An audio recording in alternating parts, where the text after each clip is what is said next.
در قسمت قبل تحلیل کلی و کاملی از ابتدای انقلاب ایران تا به امروز، یعنی سال 1403 و حتی سال 1407 رو بهتون گفتم. در این قسمت قرار است در خصوص اتفاقات اخیر و همچنین اتفاقات حال حاضر و پیش رو به تحلیل و بحث و گفتگو بپردازیم. بیایید از اینجا شروع کنیم. لحظه تحویل سال 1403. اگر که در خاطرتون باشه، روز تحویل سال یک تحلیل کلی از سال 1403 رو در صفحه اینستاگراممون براتون گذاشتم. حال بیایید یک مروری دیگر بر لحظه تحویل سال 1403 با هم داشته باشیم. لحظه تحویل سال 1403 این گونه بود: ساعت 6 دقیقه 36 و ثانیه 26. عدد 666 از اعداد شیطان پرستی به شمار می رود و شیطان پرستان در مراسمات خود از این عدد بسیار استفاده می کنند. با توجه به این که این عدد اصلا تصادفی نبود و لحظه تحویل سال 1403 دقیقاً بر روی ساعتی تنظیم شد که با شروع روز مردم به شیطان لبیک گفتند. این به چه معناست؟ این عدد طبق حروف ابجد نام نرون است و حتی مسیحیان آن را نحس می دانند. شیطان پرستان برای آزار دادن مسیحیان از این عدد در برخی از مراسم ها و آیین ها استفاده می کنند. در علوم عدد شناسی، عدد 6 نماد بسیار قدرتمندی از عشق به خود است.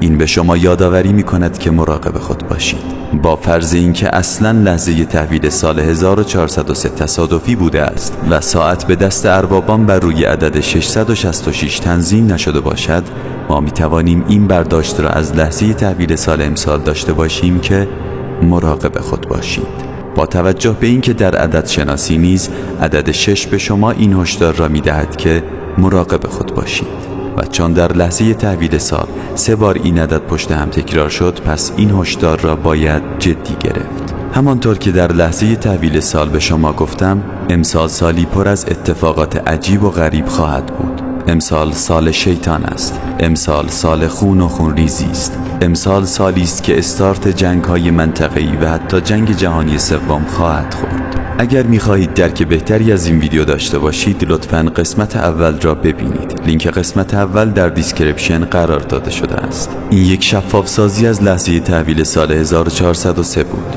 حال بیایید به اتفاقات اخیر، حال حاضر و پیش رو بپردازیم. در روز آخر اردیبهشت ماه، آقای ابراهیم رئیسی، رئیس جمهور دولت 13 جمهوری اسلامی، بر اثر سانحه سقوط هلیکوپتر جان خود را از دست داد. دولت 13 که آقای ابراهیم رئیسی بود، در تاریخ 12/5400 ورود کرد.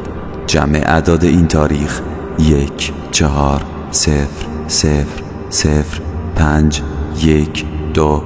جمع تاریخ اعداد ورود می شود 13 و در تاریخ 30/2403 به پایان رسید و جمع تاریخ این اعداد، یعنی اعداد 1 4 0 3 0 2 و 3 می شود 13.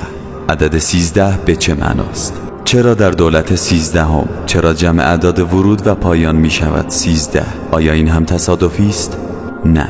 اگر توجه داشته باشید، در ویدیوی قبل و در چنل تلگرام به طور کلی در خصوص فرقه‌ای به نام ایلومیناتی توضیحاتی را دادیم. اعداد 13 و 11 جزوی از اصلی ترین اعداد این فرقه می باشند. همه چیز را در دنیا این گروه اداره می کنند و نظارگر تمام اتفاقات جهان می باشند. همه چیز در دست این فرقه برنامه ریزی و اجرا می شود، وگرنه مرگ آقای ابراهیم رئیسی در اثر سانحه سقوط هلیکوپتر نباید آنقدر تصادفی باشد که دقیقاً جمع اعداد تاریخ ورود به ریاست جمهوری و تاریخ ودا با آن، بالخصوص دولتی که در آن ورود کرد، 13 باشد. بیایید به یک چیز دیگر بپردازیم: سن 63 سالگی. چه افرادی در این سن مردند؟ حضرت محمد در 63 سالگی، قاسم سلیمانی در 63 سالگی، اسماعیل هنیه 63 سالگی، فخریزاده در 63 سالگی، فؤاد شکر در 63 سالگی، سردار زاهدی در 63 سالگی، ابراهیم رئیسی در 63 سالگی و ایرلو در 63 سالگی. آیا این هم تصادفی است؟ نه. جمع اعداد 3 و 6 می شود 9 که عدد 9 به معنای تکامل است و با توجه به سن این اشخاص می توان گفت که این سن را از قبل برای پایان و مرگ آنها در نظر گرفته بودند. زمانی که خسرو پرویز خواب ریزش 14 ستون را دید، تمامی معبران و پیشگویانش را فراخواند. هیچ کسی جرأت تعبیر خواب خسرو پرویز را نداشت تا که یک پیرمرد آمد و به خسرو پرویز گفت: عمری از من نمانده است و من مطمئنم پس از تعبیر خواب شما گردن مرا خواهید زد. اما باید بدانید که تعبیر خواب شما بدین معناست: سلسله شما از بین خواهد رفت و یک دین جدید با حکومت‌های جدید پدید خواهد آمد که تا 1400 سال بر ایران و ایرانی رخ نخواهد کرد. تاریکی، بدبختی و فلاکت تمام ایران را خواهد گرفت و در آخر حکومتی توسط ملایان 40 و اندی سال برپا خواهد شد که این پایان سیاهی ایران خواهد بود. حال پس از گذشت 1400 سال بالاخره زمان آن فرا رسیده است که کارمای تاریک ایران پاک شود.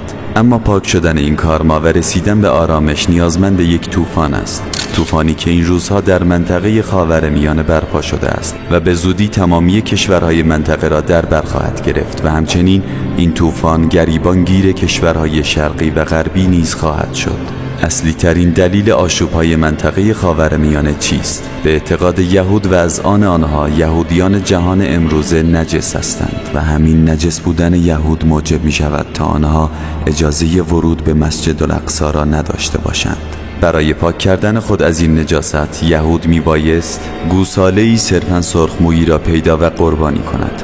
طبق عقیده صهیونیست ها برای تخریب مسجد الاقصی باید یک گاو سرخ 2 ساله را که در فلسطین پرورش یافته ذبح کنند.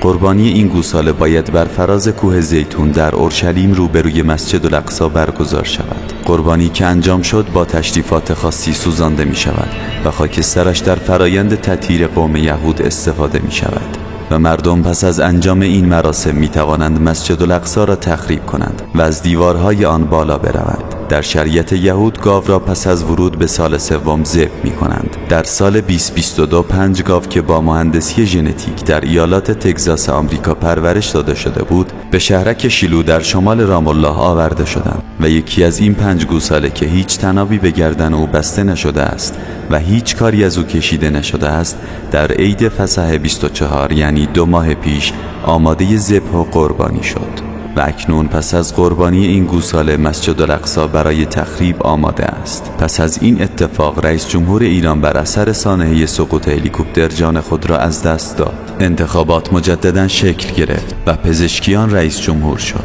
و اسماعیل هنیه ترور شد. یقین دارم که به زودی حملات گسترده‌ای نسبت به حملات قبلی بین اسرائیل و ایران شکل خواهد گرفت و در این میان یا اسرائیل و یا ایران مسجد الاقصی را تخریب خواهند کرد و پس از آن به گردن یکدیگر خواهند انداخت. مسجد الاقصی برای مسلمین و رهبران جهان اسلام اهمیت بسیاری دارد و اگر که اسرائیل یا ایران فرقی ندارد به اشتباه یا به عمد مسجد الاقصی را مورد هدف قرار دهند و باعث تخریب این مکان شوند، جنگ جهانی سوم به طور گسترده و فراگیر استارت خواهد خورد. جنگی بین یهودیان و رهبران جهان اسلام.